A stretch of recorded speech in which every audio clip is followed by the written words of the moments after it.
YouTube? It's your boy GZTV back with another video. Real quick before I go to bed, man. Damn, I don't have time to plan for that Harden video, bro.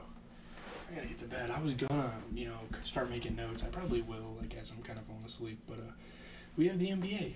That Harden video, the trade video is coming tomorrow, and I have a lot to say. So stay tuned for that. We have NBA basketball on tonight. Pretty much every team played. There's a lot of teams that played, and obviously there's a lot of games to talk about. So without further ado, I think we have about 8 games to talk about. Let's get into that Celtics-Sixers game. Very tough loss for the Celtics.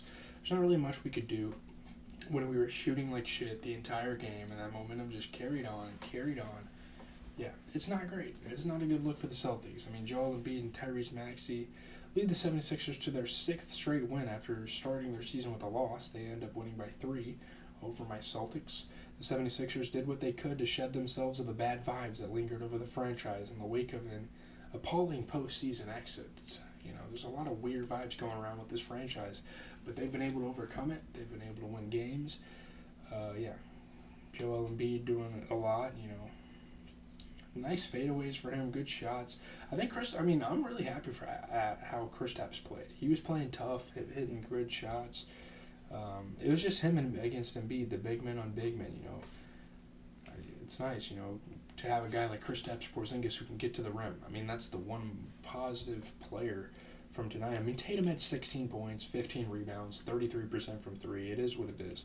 But, man, Porzingis putting up 29. That's not easy to do at his position on this squad. I mean, he shot 33% from 3.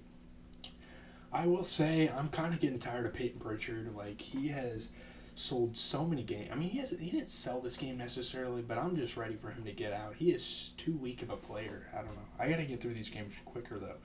76ers have Joel Embiid going for 27 and 10 with 50% shooting, 25 for Tyrese Maxey. That's really going to do it. As we get into the next game I want to talk about, and that's the Clippers and the Nets. Again, I will talk about that trade stuff tomorrow. We can just focus on this one game. Really disappointing stuff for the Clippers here. I'm not really sure what's going on. Reserve Lonnie Walker scores 21 points as the Nets send the Clippers their 4th road loss. Really tough on the road. I think they're undefeated on the road, or undefeated at home, and not a single win on the road, however you want to term that. But Lonnie Walker came off the bench, really good scoring. Day'Ron Sharpe had some solid scoring and was able to rebound as well. The Nets were able to win by 7. I don't know. James Harden had a couple mishaps this game. Day'Ron Sharpe was hitting some tough ones. So is Lonnie Walker. I mean, Russell Wilson. This is not football, baby. Pull the flight there. Russell Westbrook, good passing. Paul George was hitting shots, but I don't know. I'm not going to put this on Harden at all. I mean, at this point, I feel like someone on their bench could do a little more. But 24 points for Paul George. You get 10 points, 10 rebounds for Zubac. He's going out there doing exactly what he needs. Do we blame Harden for this? I don't really think so. I mean, I feel like a guy like Terrence Mann off the bench could easily. I mean, they have the role players as well. They just need to be a more complete team and maybe not allow a guy off the bench to put up 21 points and Lonnie Walker off of 50% shooting, and not allow Day'Ron Sharpe to get 11 points, 10 rebounds, and not allow Royce O'Neal to get 12 points, 10 rebounds, 50% from 3. It's just stuff like that. You cannot let those guys in between play like this, or else it's going to cost you. It is what it is. Moving on to the next game, I want to talk about the Suns and the Bulls because, wow, the Suns have been struggling. I mean, they're not a bad team, but they're definitely not a good team this year. I don't know what's happening. Injury troubles. It's so stupid. You get the super team drama, and you want to load manage all your players, and do you want to win a ring or not? You start fucking playing. D-Book and Bradley Beal, get your asses up off that bench and play basketball. I don't know how else to put it. Suns barely beat the Bulls by 1 in OT. Bradley Beal made his season debut. That was kind of awesome. Yusuf Nurkic went crazy. Power to the basket for a layup with 7.3 seconds left in overtime. He was huge. He was definitely the MVP for the game. Kevin Durant had a nice dunk on Kobe White. A lot of good passing, a lot of good stuff for the Suns in OT. Obviously, throughout the game, they were struggling as they almost lost to a not very good Bulls team. But Alex Caruso hit some big shots. Levine was passing the ball around. Caruso actually played really well. I got to give credit to him despite the loss. But Suns actually played pretty well. I don't know. I don't know if they played really well up to their strengths without D-Book, but I mean, 25 points for Kevin Durant, 40% three-point shooting, 20 points, 17 rebounds for Yusuf Nurkic. Monster game, 50% shooting. You get a 26-point performance for Grayson Allen. That's great stuff there to see from him. Chicago Bulls, 22 points for DeMar, 26 for Vooch while shooting 40% from three, 22 from Zach, 50% from three. But it's like, Torrey Craig, can you score a bucket? I mean, can you get more involved with this team? I'm not really sure what the hell is going on there. I'd damn near start Alex Caruso over him, but I don't know. That organization's kind of a lost cause at this point, as we are going to get into the next game, Heat and Grizzlies, which I didn't really pay attention to that much tonight. Bam Adebayo scores 30 points. Jaime Jaquez Jr. hit a pretty late three-pointer to help them out. Heat beat the Grizzlies by 6. Yeah, I mean, Bam Adebayo's been super under the radar, super consistent this year, scoring the ball, rebounding really well.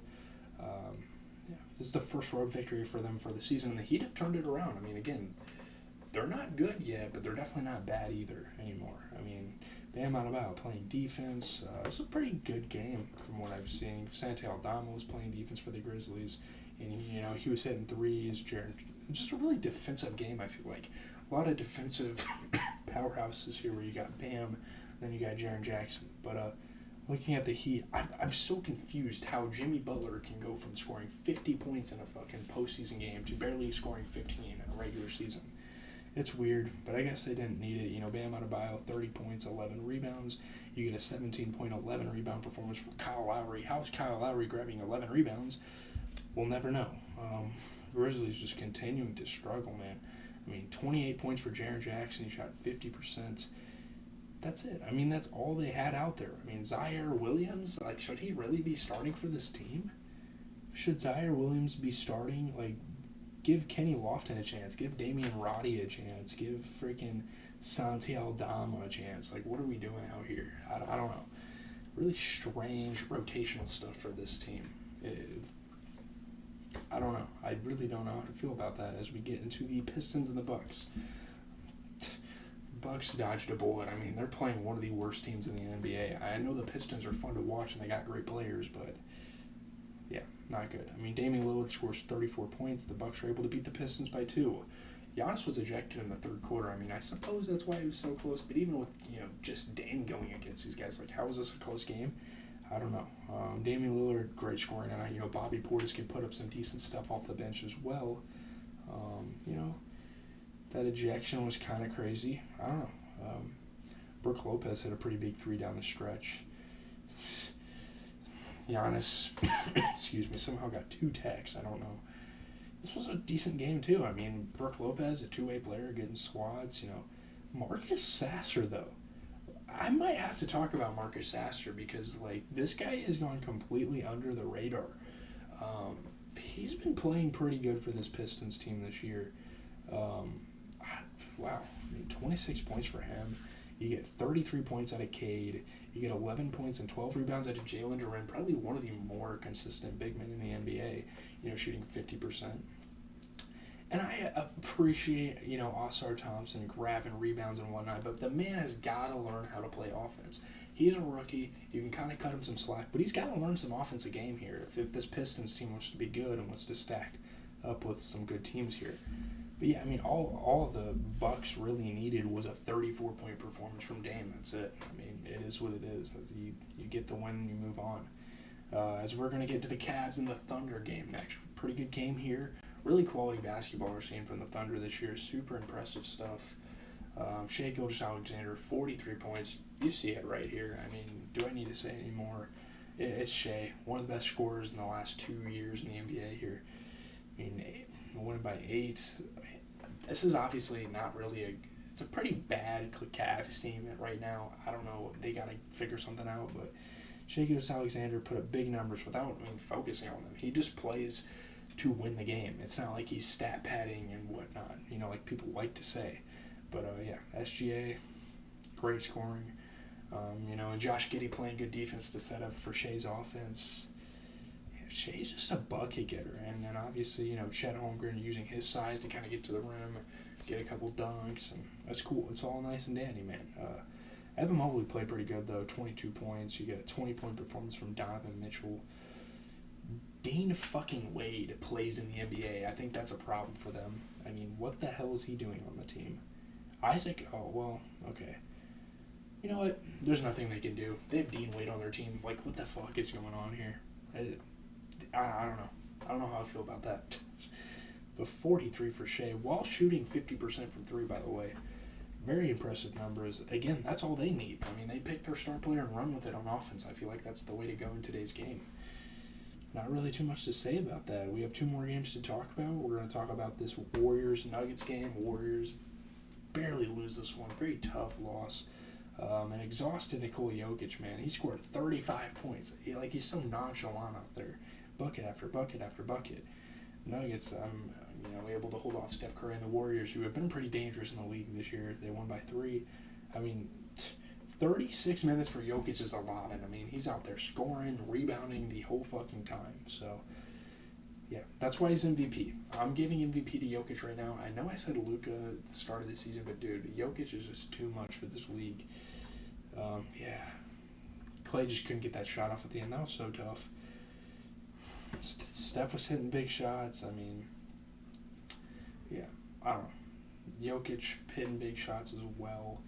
Trace Jackson-Davis was getting a couple things in with the Warriors. I don't know.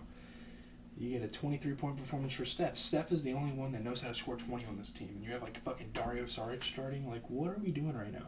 You have Jonathan Kuminga on the bench. You have Jackson Trace on the bench. And you're starting Dario Saric. What is this? Why isn't Kuminga getting more playing time? I don't understand that. It doesn't make sense. Dario Saric sure can have a sprayer and he can come out and make 4 or 5 threes sometimes, but it's not a good move.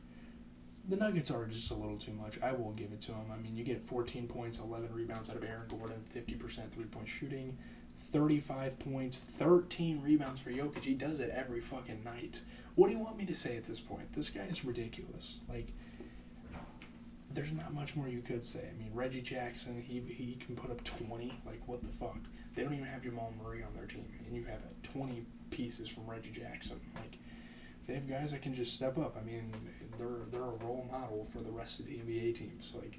No other teams can be this reliant on their role players. But, that's that. Moving on to the Blazers-Kings. Pretty solid game here. Kings just stay getting into these close games. They're always an interesting team to watch here in the late window. DeAndre Ayton had some nice jumpers. Davion Mitchell was hitting tough shots. Domantas Sabonis, dunking things. The Kings have to kind of take over for that loss of De'Aaron Fox. And right now they're struggling without him, I would say. Keegan Murray was passing the ball. Kessler Edwards was playing good defense. But, you're winning by 3 against a bad NBA team. I don't know. Jeremy Grant put up 38, though, which fucking sucks because I know I have him on my bench and I know he's getting buckets right now, and it's really annoying. So, Jeremy Grant put up 37 fantasy points on my bench. You know what? I'm fine. I'm fine with it. It is what it is. 38 points, bro. What are we doing, man? Anyway, I just figured that out now. I didn't even know that. I wasn't really looking at the box score in this game, but you get 18 points, 10 rebounds out of Ayton. Really solid players on this team. 18 points, 11 assists for Skylar Mays off the bench, who's starting to make a difference for this team. Malcolm Brogdon, I think he got hurt. Yeah, he got hurt. I feel like that's what lost them the game. I don't know. If he played more, obviously, it would have looked different. But Domantas Sabonis, 27 points, 11 rebounds, fantastic game. How is Donovan Mitchell coming off the bench when how is Malik Monk coming off the bench when De'Aaron Fox is hurt? I don't understand that. It's fine, though. He put up 23 points and 10 assists. So it is what it is. I'm out, guys. That's all games for tonight. Tomorrow, games are looking pretty solid. Bucks, Pacers, and then you got Hawks, Magic. Those are some pretty good games. Teams are turning around this year. The Pacers and Magic are actually really good teams. So those will be some games I'll probably tune in tomorrow. Obviously, you have the NFL. The Bears are playing. I think that'll be interesting to watch the game there. But I mean, if either or both of those games, whatever, if they're good games, I will